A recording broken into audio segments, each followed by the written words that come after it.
విమాన ప్రమాదంలో మృతి చెందిన గుజరాత్ మాజీ సీఎం విజయ్ రూపానీ మృతదేహాన్ని కుటుంబ సభ్యులకు అప్పగించారు. రాజ్కోట్లో విజయ్ రూపానీ అంత్యక్రియలకు ఏర్పాట్లు చేస్తున్నారు. డిఎన్ఏ పరీక్షల ఆధారంగా ఉదయం మృతదేహాన్ని గుర్తించారు. ఈ విషయాన్ని స్వయంగా సీఎం భూపేంద్ర పటేల్ విజయ్ రూపానీ నివాసానికి వెళ్లి తెలియజేశారు.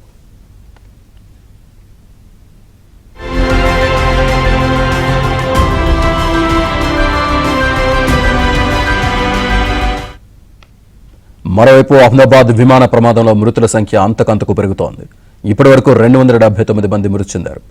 గాయపడిన వారికి చికిత్స కొనసాగుతోంది. విమాన ప్రమాదంలో మృతదేహాలకు డిఎన్ఏ ప్రక్రియ కొనసాగుతోంది. ఇప్పటివరకు 19 మంది మృతదేహాలను గుర్తించారు. మృతదేహాల గుర్తింపు కోసం 36 మంది నిపుణుల ఆధ్వర్యంలో డిఎన్ఏ ప్రక్రియ కొనసాగుతోంది. గుర్తించిన మృతదేహాలను కుటుంబ సభ్యులకు అప్పగిస్తున్నారు.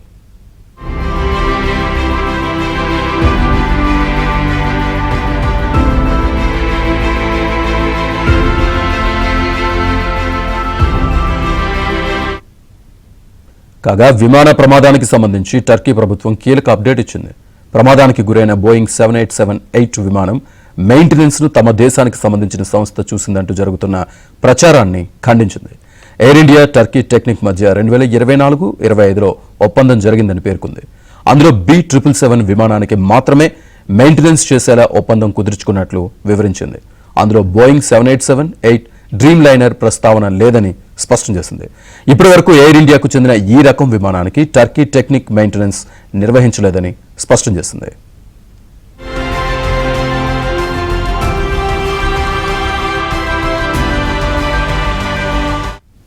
అహ్మదాబాద్ విమాన ప్రమాదంలో విజయ్ రూపానీ మృతి చెందిన విషయం తెలిసిందే. సో మృతదేహాన్ని అయితే ప్రస్తుతానికి డిఎన్ఏ ఆధారంగా కుటుంబ సభ్యులకు అప్పగించారు. పూర్తి డీటెయిల్స్ మా కరెస్పాండెంట్ సతీష్ అందిస్తారు. సతీష్. శ్రీనివాస్, విమాన ప్రమాదంలో మృతి చెందిన కుటుంబ సభ్యులకు అదేవిధంగా మృతదేహాలకు కూడా డిఎన్ఏ పరీక్షలు వేగాన్ని మరింత పెంచారని చెప్పాల్సి ఉంటుంది. దాదాపు 2 రోజుల నుంచి కూడా ప్రక్రియ కంటిన్యూగా కొనసాగుతుంది. అనేక మంది డిఎన్ఏ పరీక్షలు నిర్వహించి వారి యొక్క కుటుంబ సభ్యులకు చెందిన మృతదేహాలను తీసుకువెళ్లేందుకు ఇప్పటికే అటు ప్రభుత్వం కూడా ఏర్పాటు చేసింది. దాదాపు 72 గంటల పాటు కూడా టెస్టులకు సంబంధించి టెస్టులు తేలిన తర్వాతకి డిఎన్ఏ పోల్చుకున్న తర్వాతకి అధికారికంగా వారి కుటుంబ సభ్యులకు కూడా పూర్తిగా కూడా డెడ్ బాడీలను ఇచ్చేందుకు కూడా సివిల్ హాస్పిటల్ వైద్యులు సైతం కూడా ఇప్పటికే ఏర్పాట్లు చేస్తున్నారు. తాజాగా మధ్యాహ్నానికి సంబంధించి మొత్తం 32 మంది డెడ్ బాడీలకు సంబంధించిన వారి కుటుంబ సభ్యుల యొక్క డిఎన్ఏ కూడా మ్యాచ్ అయింది. వారి యొక్క డెడ్ బాడీలను సైతం కూడా నేరుగా కుటుంబ సభ్యులకు అందజేస్తున్న పరిస్థితి నెలకొంది. దాదాపు 14 మంది డెడ్ బాడీలను ఇప్పటివరకు కూడా అప్పజెప్పారు. తాజాగా గుజరాత్ మాజీ సీఎం విజయ్ రూపానీకి సంబంధించిన డెడ్ బాడీని ఐడెంటిఫై చేశారు. వారి కుటుంబ సభ్యుల నుంచి సేకరించిన డిఎన్ఏ పరీక్షల ఆధారంగానే డెడ్ బాడీని గుర్తించడం. నేరుగా గుజరాత్ సీఎం భూపేంద్ర పటేల్ నేరుగా విజయ్ రూపానీ నివాసానికి వెళ్ళి వారి కుటుంబ సభ్యులకు డెడ్ బాడీకి సంబంధించిన అంశాన్ని కూడా స్పష్టం చేస్తూ డెడ్ బాడీకి ఐడెంటిఫై చేశామనే అంశాన్ని కూడా వారి కుటుంబ సభ్యులకు తెలిపారు. కాసేపటి క్రితమే వారి కుటుంబానికి డెడ్ బాడీని కూడా అందజేయడం జరిగింది. ఇక విజయ్ రూపానీ యొక్క అంత్యక్రియలు కూడా ఈరోజు సాయంత్రానికి పూర్తి చేసే అవకాశాలు కూడా చాలా స్పష్టంగా కనిపిస్తున్నాయి. ఇక రాజ్కోట్లో ఆయన అంత్యక్రియలు చేసేందుకు కూడా ఇప్పటికే ప్రభుత్వం ఏర్పాట్లు చేస్తున్నట్టు కూడా తెలిసింది. బీజేపీకి సంబంధించిన శ్రేణులు పెద్ద ఎత్తున కూడా వారి నివాసానికి చేరుకుంటారు. ఇక గుజరాత్